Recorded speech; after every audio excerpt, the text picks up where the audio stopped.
Good morning. நான் யாசின். இப்போது ப்ரெசண்ட்டாக புதுக்கோட்டை மாவட்டம் மணமேல்குடி தாலுகாவில் முதுநிலை வருவாய் ஆய்வாளரை வேலை பார்த்துக்கிட்டு இருக்கேன். இப்போது டிசிடிஓ எடுத்திருக்கேன். இது என்னோடய செகண்ட் குரூப் 2. ஆக்சுவலாக என்னோடய ஜேர்னி பார்த்தீங்கன்னா, நான் ஸ்கூலில் பயோமேக்ஸ் எடுத்திருந்தேன், காலேஜில் சிவில் இன்ஜினியரிங் போயிருந்தேன், அதுக்கப்புறம் ஐடி எனேபிள் சர்வீஸில் ஒரு 3 வருஷம் வேலை பார்த்துருந்தேன், அதுக்கப்புறம் ரெவன்யூ இன்ஸ்பெக்டர், இப்போ டிசிடிஓ எடுத்திருக்கேன். இது என்னோடய எல்லா டொமைனுமே வேறு. ஸோ இதில் ஃபர்ஸ்ட் நான் சொல்ல விரும்புகிறது என்னென்னா, நான் ஸ்கூலில் பயோமேக்ஸ் எடுத்தப்போ எல்லாருமே டாக்டர் தான் எய்ம் பண்ணியிருந்தேன். கட் ஆஃப் கிடைக்காதப்போ 2014 அப்போ ஆல் இந்தியா ப்ரீ மெடிக்கல் டெஸ்ட்டுன்னு இருந்துச்சு, நீட்லாம் கிடையாது. அது சிபிஎஸ்சி சிலபஸ், இப்போ இருக்கிற அக்சசபிள்லாம் கிடையாது. அது ட்ரை பண்ணேன். அதுக்கப்புறம் நீட் வந்துச்சு, அதுவும் ட்ரை பண்ணேன். கடைசியாக நான் நீட் எழுதுனது 2018. அப்போ நான் இன்ஜினியரிங் டிகிரியே முடிச்சிருந்தேன். ஸோ அப்போ கூட எனக்கு நீடு கிடைக்கல. ஃபைனலாக எனக்கு ஒரு விஷயம் தெரிஞ்சது என்னென்னா, எனக்கு கிடைக்காத சந்தோஷம்னு நினைக்கிறேன். ஏன்னா டாக்டர் கிடச்சிருந்தா அதுக்கு நான் செட்டான ஆள் இல்லைன்னு அப்போ தான் தெரிஞ்சிச்சு. ஸோ நான் ஒரு திரும்ப பண்ணிக்கிறேனே தவிர எனக்கானது பண்ணேனான்றது அப்போ தெரில. அதுக்கப்புறம் டிகிரி முடிச்சதுக்கப்புறம் 3 வருஷம் மதுரையில் ஒரு பேரோல் கம்பெனியில் அசோசியேட் டீம் லீடாக வேலை பார்த்துருந்தேன். ஃபேமிலியில் யாரும் கவர்மெண்ட் எம்ப்ளாயிலாம் கிடையாது, அதாவது அப்பா அம்மா எஜுகேட்டட் அப்படிலாம் கிடையாது, எல்லாருமே டெய்லி வேஜஸ் தான். நான் அதுக்கப்புறம் அண்ணன் 2020 குரூப் 2 கிளியர் பண்ணாங்க. ஸோ அவர் கிளியர் பண்ணதுக்கப்புறம் தான் எனக்கு ஒரு ஹோப்பே கிடச்சிச்சு. சரி, நம்மளும் கிளியர் பண்ணிடலாம். ஸோ நம்ம கூட இருந்த ஒருத்தர் கிளியர் பண்ணும்போது நமக்கும் ஆட்டோமேட்டிக்காக அவங்க சொல்லணும்னு அவசியம் இல்லை, அந்த கிளியரன்ஸ் வந்துடும். ஸோ அப்படி உள்ளே வந்தது தான் நான். லாக்டவுனில் குரூப் 1 படிக்கணும்னா உள்ளே வரல. அப்போ இருந்த ஒரே எக்ஸாம் குரூப் 1 மட்டும்தான். ஸோ ஃபஸ்ட் அட்டம்ப்ட்லேயே நான் குரூப் 1 ப்ரிலிம்ஸ் மெயின்ஸ் இன்டர்வியூ போயிட்டேன். அப்போ ஓவரால் சீட் 66 இருந்துச்சு. எனக்கு கம்யூனிட்டியில் 3 சீட் இருந்துச்சு, நான் 4வது ஆள். ஸோ இன்டர்வியூ போயிட்டு ஒரு ரேங்க்கில் மிஸ் பண்ணிட்டு வெளியே வந்தேன். சரி, நம்ம தான் ஒரு ரேங்க்கில் தான் விட்டுருக்கோம், நெக்ஸ்ட் அட்டம்ப்டில் எடுத்துக்கிறோன்னு சொல்லிட்டு செகண்ட் ப்ரிலிம்ஸ் எழுதுகிறேன், குரூப் 1 ப்ரிலிம்ஸு. அது எழுதுனதுக்கப்புறம் எனக்கு இந்த சீட் டிஸ்ட்ரிபியூஷன் வருது. அந்த சீட் டிஸ்ட்ரிபியூஷனில் ஆக்சுவலாக லாஸ்ட் 66 சீட் இருந்தப்போ எங்களுக்கு கம்யூனிட்டியில் 3 சீட்டு கொடுத்துருந்தாங்க. பட் இந்த தடவை ஓவரால் சீட் 95 கூடி இருந்துச்சு. ஆனால் இந்த தடவை 2 சீட்டாக தான் கொடுத்துருந்தாங்க. அந்த 2லேயுமே டிசி டிஎஸ்பி எதுவுமே முக்கியமான போஸ்ட்லாம் கொடுக்கல. அந்த 2யுமே விமனுக்கும் கொடுத்துட்டாங்க. ஸோ எனக்கு ஒரு சீட்டு கூட இல்லை. நான் செகண்ட் அட்டம் பண்ணும்போது ப்ரிலிம்ஸே ஜென்ரலில் தான் கிளியர் பண்ணேன். மெயின்ஸு லாஸ்ட் டைம் வாங்கினதோட 30 மார்க் கூட வாங்கினேன். ஆனால் ஜென்ரல் கோட்டால் கம்ப்ளீட் பண்ணி வாங்க முடியலை. ஸோ அந்த டயத்தில் தான் நான் குரூப் 2 எழுதி எனக்கு ரெவன்யூ இன்ஸ்பெக்டர் கிடச்சிருந்துச்சு. ஸோ தேர்ட் அட்டம் திரும்ப நான் குரூப் 1 பண்ணுறேன். ப்ரிலிம்ஸ் கிளியர் ஆச்சு, மெயின்ஸ் கிளியர் ஆச்சு. இந்த தடவை இன்டர்வியூ போனேன். இந்த வருஷம் லாஸ்ட் இன்டர்வியூ குரூப் 1 இன்டர்வியூ போனேன். இப்போ அதே மாதிரி 3 சீட் இருந்துச்சு, நான் 4வது ஆள். 1.5 மார்க்கில் வெளியே போயிடுச்சு. ஸோ கண்டினியூஸாக எனக்கு குரூப் 1 பார்டர் போயிட்டு வரும் எப்பயுமே. இப்போ அதுக்கப்புறம் எழுதுனது குரூப் 2. இந்த குரூப் 2 ஆக்சுவலாக என்னோடய டார்கெட் இல்லை. பட் இந்த தடவை குரூப் 1 சிலபஸும் குரூப் 2 சிலபஸும் மேட்சாக இருந்தனால, எனக்கு அந்த குரூப் 1 டச் இருந்தனால அப்படியே குரூப் 2 நல்ல ரேங்க் இருந்துச்சு. இப்போ அதில் டிஸ்டிஓ எடுத்திருக்கேன். ஸோ என்னோடய ஜேர்னி பார்த்தீங்கன்னா எல்லாமே டிஃப்ரெண்ட் டொமைன்ஸ். ஒவ்வொன்றும் நான் எக்ஸ்பெக்ட் பண்ணி எதுவுமே போகல. ஆனால் நான் என்ன முடிவு எடுத்தாலும் எனக்கு சப்போர்ட்டிவாக ஃபேமிலி அண்ட் ஃப்ரெண்ட்ஸ் இருந்தனால நான் எடுத்த டொமைனில் கொஞ்சம் நல்ல எக்ஸ்பர்டீஸாக வேலை பார்த்தேன். ஸோ இவ்வளோ ஃபெயிலியர்ஸ்க்கு அப்புறம் இது போக நான் மற்ற எக்ஸாம்ஸும் கிளியர் பண்ணியிருக்கேன். அசிஸ்டன்ட் ஜெயிலர் கிளியர் பண்ணியிருக்கேன். இப்போ குரூப் 2 செகண்ட் டைம் கிளியர் பண்ணுறேன். குரூப் 1 3 தடவை போயிருக்கேன்.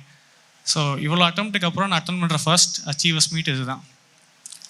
இதில் நான் படிக்கிற பசங்களுக்கு ஒன்று சொல்லிக்கிறது என்ன அப்படின்னா, நீங்கள் எல்லாருமே ஃபவுண்டேஷனை கொஞ்சம் ஸ்ட்ராங்காக போடுங்க. ஒவ்வொரு சப்ஜெக்ட்லேயுமே கொஸ்டின் ஆன்சராக படிக்காமல் கொஞ்சம் கான்செப்சுவல் கிளாரிட்டியாக படிங்க.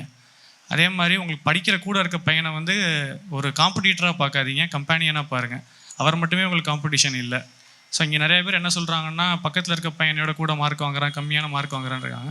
அப்படி இல்லை, காம்படிஷன் பெருசு. ஸோ நம்ம அவருக்கு சொல்லிக் கொடுத்தோம்னா அவரும் டெவலப் ஆவார், நம்மளும் டெவலப் ஆவாங்க. பிளான் பண்ணி படிங்க. ஷெடியூல் போடுறீங்கன்னா ஃபஸ்ட்டு அதில் பிரேக்குக்கான டைம் கொடுங்க. பிரேக் இல்லாமல் யாராலையுமே ரன் பண்ணிக்கிட்டே இருக்க முடியாது. அதுக்கப்புறம் அல்டர்னேட்டிவ் மோட்ஸ் ஆஃப் ஸ்டடிக்கு போங்க.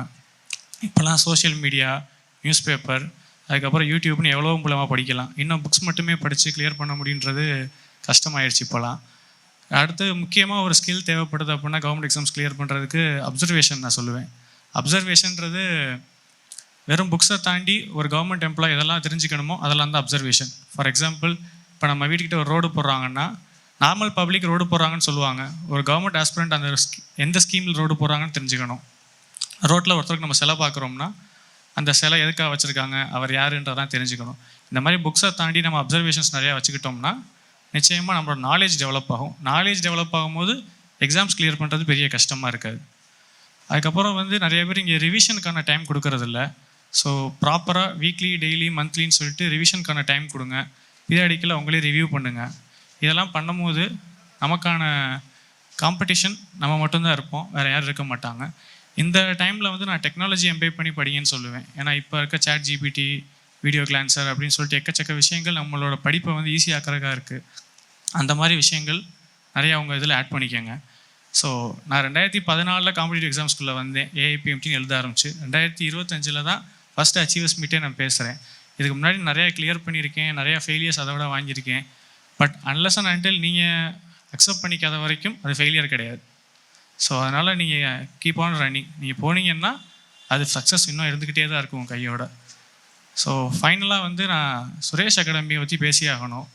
ஸோ சுரேஷ் அகாடமிக்கு எனக்கு ஒரு 5 வருஷம் பாண்டிங் இருக்குது. நான் ஃபஸ்ட்டு குரூப் 1 மெயின்ஸ் உள்ள டெஸ்ட் பேட்ச் எழுத ஸ்டூடெண்ட்டாக தான் வந்தேன். இப்போ குரூப் 1க்கு வந்து ரிவ்யூ கொடுக்குறேன், ஓரியன்டேஷன் எடுக்கிறேன், கிளாஸஸ் தேவைப்பட்டால் எடுக்கிறேன். ஸோ அந்த பாண்டிங் வந்து ஒரு ஸ்டூடெண்ட் டீச்சர் பாண்டிங்கை தாண்டி ஒரு பர்சனல் அட்டாச்மெண்ட் எனக்கு சுரேஷ் அகாடமியோட இருக்குது.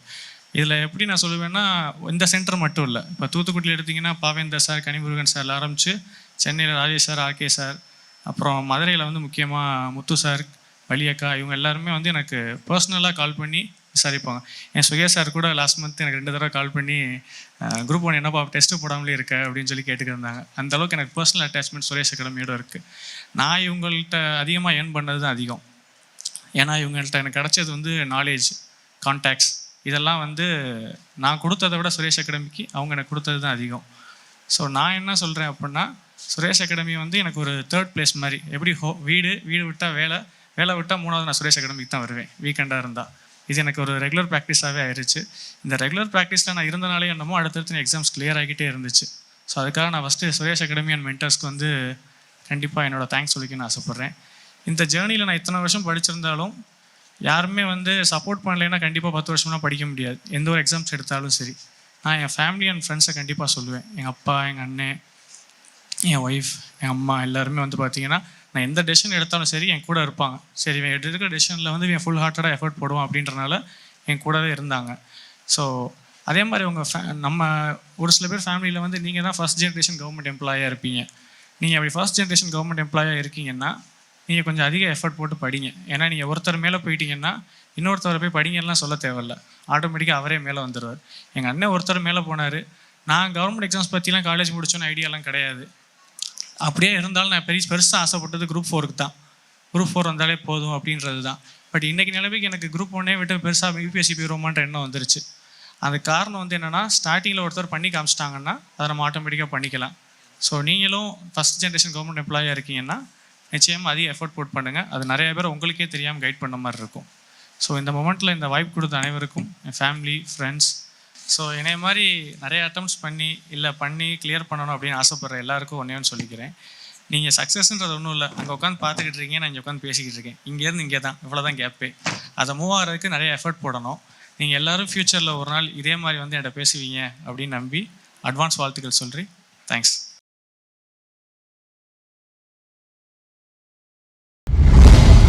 சுரேஷ் IAS அகாடமி, வெற்றியின் முகவரி.